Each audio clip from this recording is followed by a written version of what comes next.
કોઈ એક શાળામાં પરીક્ષામાં 70% વિદ્યાર્થીઓ પ્રથમ પેપરમાં પાસ થાય અને 60% વિદ્યાર્થીઓ બીજા પેપરમાં પાસ થાય અને 15% વિદ્યાર્થીઓ બંને પેપરમાં નાપાસ થાય. જે કુલ વિદ્યાર્થીઓ 270 જો કુલ વિદ્યાર્થીઓ 270 પાસ થાય તો શાળામાં કુલ કેટલા વિદ્યાર્થીઓ હશે તેની સંખ્યા આપણે શોધવાની છે. તો આવા દાખલામાં જ્યારે પણ બે માહિતી હોય તો જે પણ કાંઈ બંનેની માહિતી હોય તે માહિતી ઉપર આપણે વધારે ધ્યાન દેવાનું. જેમ કે અહીંયા કીધું છે કે આપણી પાસે કુલ 100% વિદ્યાર્થીઓ હશે.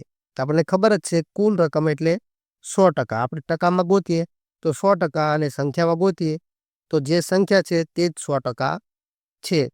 તો આપણને અહીંયા કીધું છે 15% વિદ્યાર્થીઓ બંનેમાં નાપાસ થાય છે. તો આપણી પાસે 15% વિદ્યાર્થી એવા છે જે બંનેમાં નાપાસ થાય છે. એટલે ના તો તે પ્રથમ પેપરમાં પાસ થાય છે અને ના તો તે બીજા પેપરમાં પાસ થાય છે.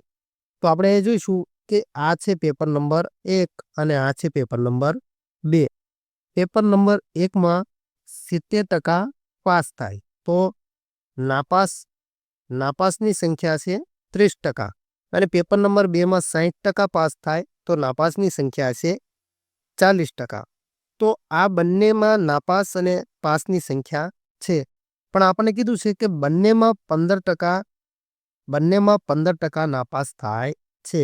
તો આ બંનેમાં આપણે જોઈશું કે 15 સરખા હશે. તો આપણે અહીં જોઈશું એ અને બી, આ પેપર નંબર 1 અને આ 2. તો આ 15% બંનેમાં નાપાસ થાય છે. તો અહીંયા લખીશું 30 ઓછા 15 એટલે કે 15 અને અહીંયા બીમાં લખીશું 40 ઓછા 15 એટલે 25.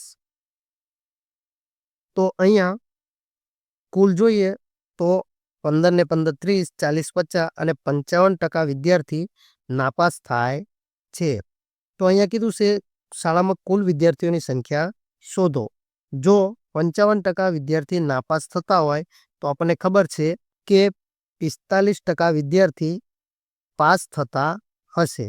તો અહીંયા આપણે લખીશું કે 45% એ 270 તો 100% એ કેટલા? તો ચોકડી ગુણાકાર કરીએ 270 અહીંયા છેદમાં 100 અને અહીંયા 9 પંચા 45. તો 9 તરી 27 અને 5 દૂ 10 તો 3 દૂ 6. તો કુલ 600 વિદ્યાર્થી હશે જે આ બંને પરીક્ષા દીધી હશે.